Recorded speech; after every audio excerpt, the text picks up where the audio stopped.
Chile es un país muy extenso. Cuenta con 756.950 kilómetros cuadrados y se divide en 16 regiones. Nosotros nos enfocaremos en una de sus grandes tierras, la Araucanía, que ha sido espacio de muchos conflictos medioambientales, socioeconómicos y territoriales.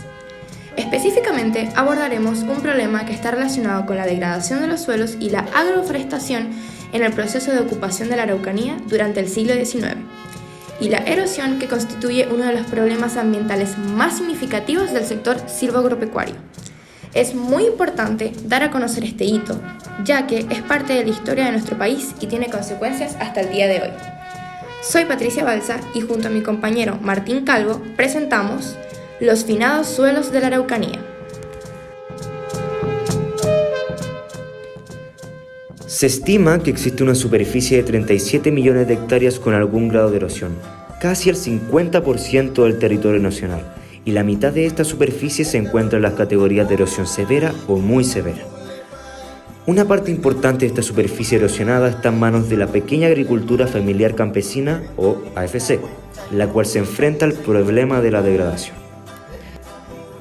Además de la tala excesiva en la región araucana, existe la agroforestación, que se trata de la plantación masiva de árboles en superficies forestales que han sido previamente deforestadas, es decir, donde antiguamente existían bosques, selvas o vegetación semiárida, se plantan muchos árboles. Pero Martín, ¿cómo se origina esto? Veamos. El sur de Chile ha sufrido cambios en el espacio geográfico desde la llegada de los españoles, quienes introdujeron la agroganadería en detrimento del bosque nativo u otros espacios naturales, provocando importantes procesos de alteración del paisaje ecológico que con el tiempo estos cambios se han incrementado, inclusive con el respaldo del Estado a través de la puesta en marcha de instrumentos de fomento al sector silvoagropecuario. La actual región de la Araucanía se integró plenamente al Estado Nacional mediante la ocupación militar, 70 años después del nacimiento de Chile como república independiente. Desde sus inicios, su vocación productiva fue la silvoagropecuaria, generando una estructura agraria que mantuvo la hacienda como eje. Sin embargo, presenta diferencias con la estructura agraria de la zona central de Chile al originarse una pequeña agricultura indígena y no indígena producto de los procesos de erradicación y colonización. Bueno, tenemos que llevarnos al contexto de mediados del siglo XIX, concretamente, ¿no es cierto?, contexto de la economía del ciclo triguero, ya específicamente 1850, cuando se da este auge, ¿no es cierto?, de la explotación del trigo, sobre todo a nivel nacional, y en donde se demanda tierra, ya concretamente por una demanda internacional, sobre todo por la fiebre del oro en California y Australia. Y en ese sentido, ¿no es cierto?, se empieza a demandar tierras para el cultivo de cereales, específicamente el trigo, y en donde él empieza, ¿no es cierto?, a tomar carta en el asunto del Estado. Concretamente, a través de una política de expansión territorial, ya que era la lógica también del Estado chileno en el siglo XIX, de tomar posesión sobre su territorio, ¿ya? Y pasar a llevar, por ejemplo, no sé, por el mismo pueblo indígena que los mapuches, ¿ya? Y comenzó. La agroforestería se ha practicado alrededor del mundo por siglos, aunque antes de los años 1960 el término agroforestería no se utilizaba. Los rompevientos que se establecieron en los años 1930 para el control de erosión eran y continúan siendo un tipo de agroforestería. Mundialmente existe un interés especial en esta práctica para ser aplicada a sistemas de producción agrícola. La ecorregión del bosque templado valdiviano de Chile y Argentina se extiende desde la región del Maule, en el centro de Chile, hasta la región de Aysén. De oeste a este incluye la vertiente oriental de la cordillera de los Andes en Argentina. Los científicos han categorizado esta área como uno de los 35 puntos calientes de biodiversidad, lugares definidos por tener un alto porcentaje de flora endémica, pero solo permanece el 30% o menos de su vegetación natural original. De acuerdo a lo prospectado en los sitios de estudio de la Cordillera de la Costa y de los Andes, que cubren más del 90% de la distribución de las araucarias, se ha determinado que el daño en las hojas de esta se encontraría limitado a zonas muy específicas con condiciones de sitio de baja productividad. Por ejemplo, en la zona de Ralco, en la región del Biobío, se pudo observar que la zona puntual más afectada corresponde a bosques puros de araucaria, ubicados en un sector plano, con un suelo arenoso de baja capacidad de retención de agua, donde los árboles fueron susceptibles a daños en sus hojas por hongos e insectos endémicos. La región de la Araucanía se ha caracterizado durante los siglos XIX y XX por presentar un valioso patrimonio natural que las distintas actividades económicas de pequeños y grandes productores silvoagropecuarios han degradado, llevando especies nativas al borde de la extinción y provocando daños irremediables en los ecosistemas. De este modo, podemos señalar algunos de los principales problemas medioambientales que afectan a los distintos ecosistemas en la Araucanía.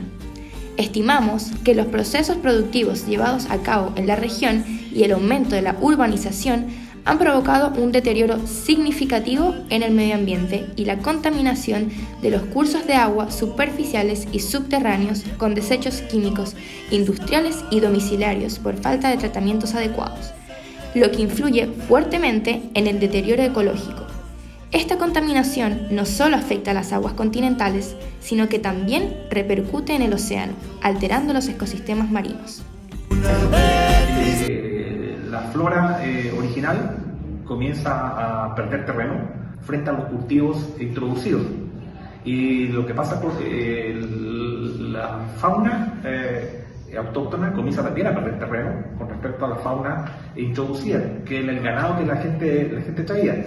Los animales que eran propios de esos lugares te tienen que comenzar a retirar de los lugares donde llegan los colonos. También generan otros problemas y los animales comienzan a retraerse a otras zonas de seguridad para ellos, para no ser cazados o matados por los colonos que, dicho sea de paso, también tienen que defender sus intereses por estar en esos lugares. Y de esta manera se empieza a generar un cambio en lo que es la típica flora del sur de Chile. Comienzan a aparecer árboles que nunca habían estado en el sur y que nosotros en la actualidad lo vemos como que siempre fueron del sur, o que siempre han sido de esta zona.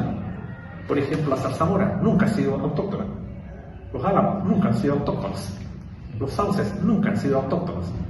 Y comienzan a aparecer los pinos que empezaron a aparecer tampoco. Entonces todo esto comienza a generar un cambio en lo que es el suelo, y algunos suelos se ven más ocupados que otros y van perdiendo a lo mejor productividad porque constantemente los están presionando a que produzcan resultados agrícolas o resultados, por ejemplo, desde el punto de vista ganadero.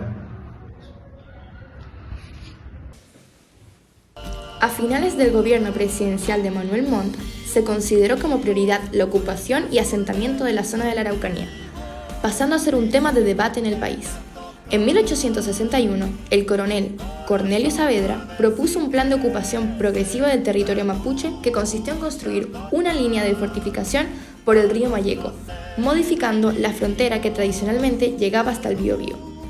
La ocupación de este espacio fronterizo se inició formalmente en 1862, cuando el coronel puso en marcha un plan de avance militar sobre las tierras ancestrales de los mapuches. En 1881, el avance se reactivó al mando del coronel Gregorio Urrutia, y el ejército chileno avanzó hasta el río Cautín, un hecho muy lamentable.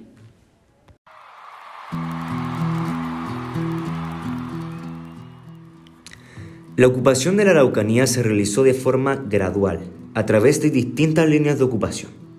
El actual conflicto entre el Estado de Chile y el pueblo mapuche tiene como eje la disputa por los territorios indígenas, cuya pérdida significó destinar a las comunidades originarias a la pobreza. Antes, la formación de una frontera en el río Biobío permitía que los mapuches mantenieran su independencia y autonomía hasta el siglo XIX. Esto, obviamente, tuvo grandes consecuencias sociales. ¿Cómo cuáles? Veamos. De partida, este proceso se caracterizó por el gran número de estafas a tribus mapuche y por diversos conflictos de convivencia entre estos y los colonos. Chile no solo ha fallado en reconocer los derechos territoriales de los mapuches, sino que tampoco garantiza su participación efectiva cuando estos espacios se encuentran degradados. El sistema de erradicación a la tierra por medio del cual se sometió a los indígenas provocó la crisis de la sociedad mapuche. muchas tierras se degradaron, perdiendo su calidad y productividad. Después de la ocupación militar de la Araucanía, el Estado chileno procedió a incorporar a la soberanía nacional mediante su poblamiento. El remate, la venta y la toma ilegítima de tierras condujeron a la división de las comunidades indígenas, iniciándose un conflicto que se prolonga hasta hoy.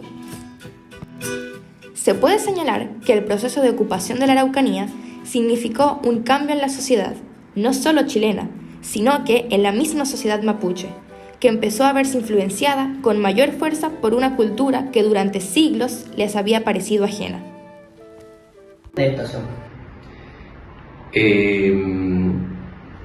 La reacción, como todo pueblo que es usurpado y que es invadido, dominado, es resistencia. Una resistencia al pueblo con sublevaciones bastante importantes, en donde el Estado tuvo que meter mano, sobre todo a través del ejército, en donde hay sublevaciones, ¿no es cierto? Una de las más significativas es la década de 1880, 1883. O sea, hubo un gran cambio cultural, ¿ya? Como lo manifestaba anteriormente, los mapuches quedaron reducidos, ¿no es cierto?, como una pequeña porción de tierra en comparación con el vasto territorio en el cual ocupaban, y en donde, también respondiendo un poquito a lo que me preguntaban anteriormente, sobre todo la actividad económica que tenían ellos, que eran concretamente basada en la ganadería, ¿ya? De ovino y equino, o sea, me refiero a vaca y caballo. Y también, obviamente, desarrollaron la agricultura. Todo eso se ve modificado, ¿ya? Sobre todo cuando hablamos de las reducciones.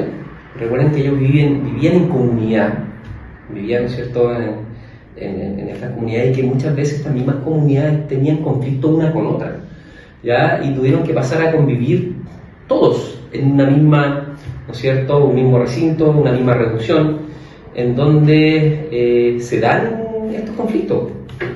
También el mapuche ya venía desde el tiempo de la colonia, la asimilación con la cultura o con los elementos culturales europeos, en este caso también chilenos. O sea, ya se tuvo que reinventar. Ya, En Chile se escribieron numerosos documentos y artículos llamando la atención sobre este flagelo. Estos estudios y el contexto de alarma que existía por la destrucción ambiental del país permitieron que el eminente ecólogo italiano Francesco Di Castri señalara que en 1964 en pocos países era posible observar semejante extensión e intensidad de los fenómenos de degradación irreversible de los recursos. Los bosques se estaban destruyendo con escaso aprovechamiento y a un ritmo que permitía pronosticar un desierto en un plazo relativamente breve. La erosión estaba amenazando la mayor parte del territorio nacional. Los distintos grupos mapuches se vieron forzados a tomar posición frente a estos cambios para mantener sus intereses, y además su pobreza se vio en aumento a partir de la ocupación de sus territorios y del fomento de actividades económicas en ellos, que son incompatibles con su cultura y su supervivencia. En la actualidad, este problema se ha concientizado más dentro de la cultura chilena y se le ha dado voz a la gente mapuche. Además, se ha intentado luchar contra la deforestación y la erosión de los suelos. En conclusión, la etapa de ocupación de la Araucanía tuvo muchas consecuencias en el ámbito ambiental, como provocar grandes daños irremediables en el ecosistema. Si lo vemos en un aspecto histórico, nos enfrentamos a un conflicto que se mantiene al día de hoy entre el Estado chileno y el pueblo mapuche. En cuanto a lo sociocultural, hubo cambios en la población mapuche y estos fueron víctimas de la sobreexplotación.